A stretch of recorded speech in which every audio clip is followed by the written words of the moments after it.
I built the Stonewall Inn and I am so proud of how it turned out. It's got pockets. Before I get too far into this video, I want to make it very clear that my coming out story is a uniquely privileged one. I was never at any risk of losing the love and respect of my family. I already had a queer community. I didn't risk losing my job, being expelled from my school, or losing my place of worship. I risked nothing. I have provided some links below in the description box on resources for you if you are a queer individual seeking help, guidance, resources. I said resources twice. Or if you are not a queer person and you're interested in finding ways to help or finding ways to educate yourself. When trying to decide how to celebrate Pride Month and integrate it into my channel without feeling like I was being too...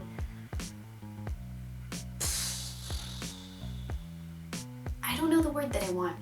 But I did think it was worthwhile to explore the history of the Stonewall riots and the Inn itself, because it's something that I reference a lot as a queer individual, but it's not something that I know very much about. Some of my previous build videos have delved into the history of the architectural style or the people who built them.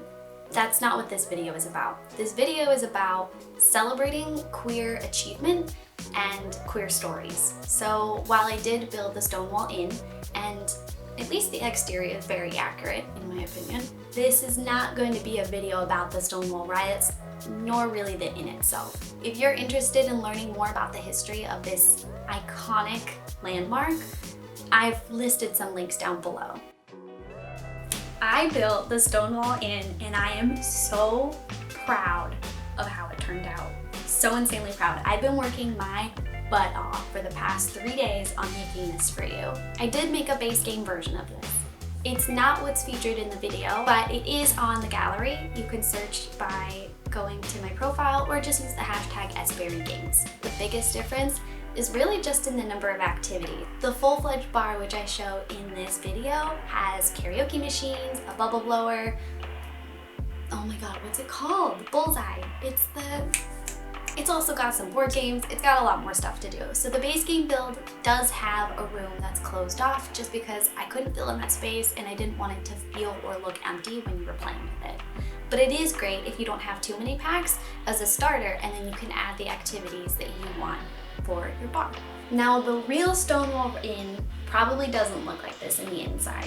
I was able to find a 3D model of what part of the interior looked like, and that's what I based a lot of my interior design choices on. I wanted it to feel really warm, really woodsy. I wanted it to be a hole-in-the-wall bar that was a neighborhood hotspot. I wanted it to feel like it had been built up naturally by the community. They'd added bits and pieces here and there. Maybe they found furniture on the side of the road and they pulled it up to the roof. I wanted it to feel like something that naturally evolved and was a refuge for your queer sims and for yourself. When I build community lots, I really try to keep the clutter minimized because I find it makes it way more accessible and limits the amount of glitching that you have with your sims when they try to route through the space. That being said, there's so much clutter on the walls, and if you look at the build on Origin and you're nervous about how many packs I used, most of it is clutter. In the base game build, I did go into the gallery and find custom paintings that were pretty Nexus matched so I could fill up the space that clutter from other games was taking up in the full-fledged one. I've linked the origin names of the people whose work I used in the description of this video, as well in the description of the base game build itself. I'm really excited to see how it shifts and evolves over time. If you use this, please send me photos, please tag me on Twitter. I'm so excited about putting this out into the community, and I was really surprised that I couldn't find very many versions myself on Origin or on YouTube, so I really hope that this can become a staple in your game. This is the tricky part. This is the part where I talk about myself. I'm bisexual. For me, the terms pansexual and bisexual mean the same thing. For some people, they don't. Historically, bisexual means attracted to both genders, but I don't really buy into the binary. Bisexual is just the term that I started using when I first came out, and it's what I've stuck with.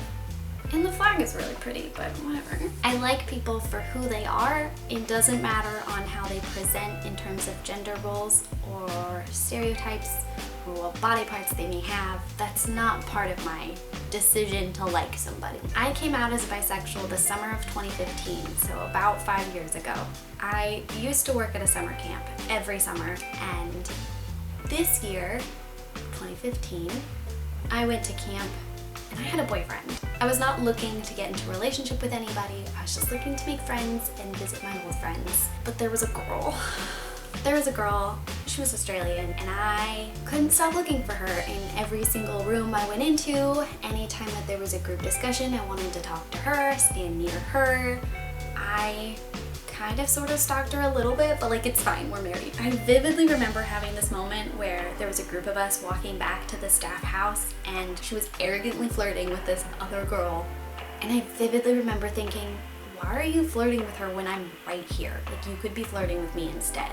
Wait, did I really just think that? I remember calling my mom from my bunk, crying, saying, Mom, I think I like a girl. I don't know what to do.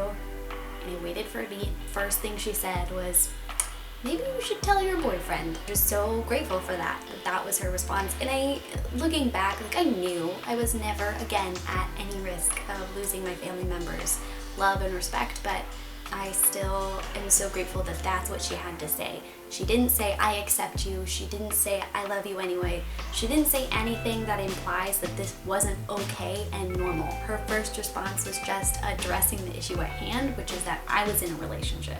Part of what made it hard for me to come out, despite having a supportive family from the get-go, despite having queer friendships, was my own femininity. I couldn't stop thinking about, what if I came out and people started treating me differently? What if my female friends stopped feeling comfortable around me? What if guys outside of my friendship circle over-sexualize me as a bisexual? And to be honest, all of that's happened. I did lose a friend once I came out because she stopped talking to me about anything that wasn't queer rights. She would send me articles, she would send me newsletters, she would send me movie recommendations. Mind you, at least to my knowledge, she's not queer, and she never sent me all of those things before I came out. It made me so uncomfortable. Like, just talk to me like nothing's changed, please, because honestly, nothing has changed except that I've switched who I'm in a relationship with. And that shouldn't impact how your friends treat you. Well, I mean, there's exceptions to that, but I had a male coworker make incredibly gross and inappropriate comments about me and his girlfriend and activities that could ensue. It's really disgusting. It's really annoying. It's really rude. One of the things that I think kept me from realizing I was gay sooner is I didn't know what a wide array of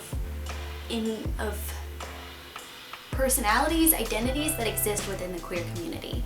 I vividly remember one of my coworkers telling me before I came out that I couldn't possibly be gay, that they never considered I might be gay, because no self-respecting lesbian would like Taylor Swift.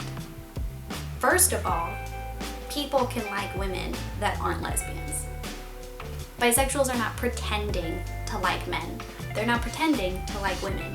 They're not pretending to like genderqueer people. They like people.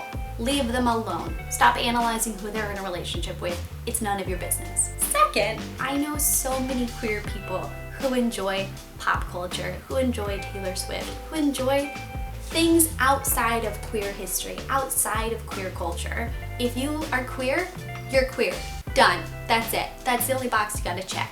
That's it. When I first started dating my girlfriend, I was so insecure about my femininity. I was convinced that I needed to change, that I needed to dress more masculine, that I needed to just do things differently. I had this idea in my head of what queers look like, and I didn't fit it. What I've realized in the past 5 years is that I am queer enough. Not everyone in the queer community is as open-minded. Some of them are going to be gatekeepers. Some of them have their own internal homophobia that they need to work through, that they need to figure out. And so you'll have people who might tell you that you can't possibly be gay because shake it off, that's not a jam. They're lying to themselves, it's a jam. I think it's really tempting once you do come out, or when you're realizing that you might be gay, I think it's really tempting to try to go through your entire history and pick up like the clues that you should have seen And I encourage you to not. I think part of it stems from feeling insecure that you're not queer enough, so you have to find proof, but you don't need receipts. What you feel right now is what you feel right now, and your sexuality matters to nobody but you. And if it does matter to other people, you need to cut them out of your life because it's none of your business. You don't need to prove that you're gay. And even if the identity you pick now evolves and shifts over time, that's okay. It's supposed to, honestly. It's a spectrum. You figure it out as you do your thing. I thought I was straight for 19 years of my life. And then I fell in love with a woman. Who I am today is not who I was 3 months ago. It's not who I was 5 years ago. It's not who I was 10 years ago. I'm a different person, and that's not a bad thing. We are meant to shift and change. That's what makes humans so fascinating, is our ability to evolve and adapt to new situations. I'm married to that girl from summer camp. It's been an incredible and challenging 5 years. We are incredibly different from each other, pretty much black and white. But she's my absolute favorite person and my best friend, my favorite human on the planet, and I can't imagine finding a better teammate to go through life with. Whether you are in the closet or out, I support you and I'm proud of you. I hope that you have a community that supports you, that you have a family, whether you had to make that family yourself or they are a family of blood relatives. There's a lot of heavy things going on in the world right now, but I hope that you take a moment this month to really celebrate yourself, your queerness, and how far queer history has come, and spend a moment looking into the history of the queers who fought for you. And do what you can to contribute so that the ones who come after us have an even better experience. It's supposed to be a fun video and I'm getting myself all worked up. I want to thank you for clicking on this video. I want to thank you if this is the first time you've been here or the second time. I'm very active on Twitter, a little too active. I study archaeology and architecture. I'm not just a married bisexual. I also make video game content. That's a new thing for me. And boy, we're really doing it. Give it a like if you liked this video. And don't forget to download Stonewall Inn. I built that. I built this. I'm really proud. I think this is probably my favorite build I've ever done. Like ever. Bye everybody. God, I'm making a lot of sound. It's gonna be a bitch to edit. My dog is barking, which is making the dog downstairs bark. I don't know the word that I want. I was trying to be cute and quirky, but it didn't work out.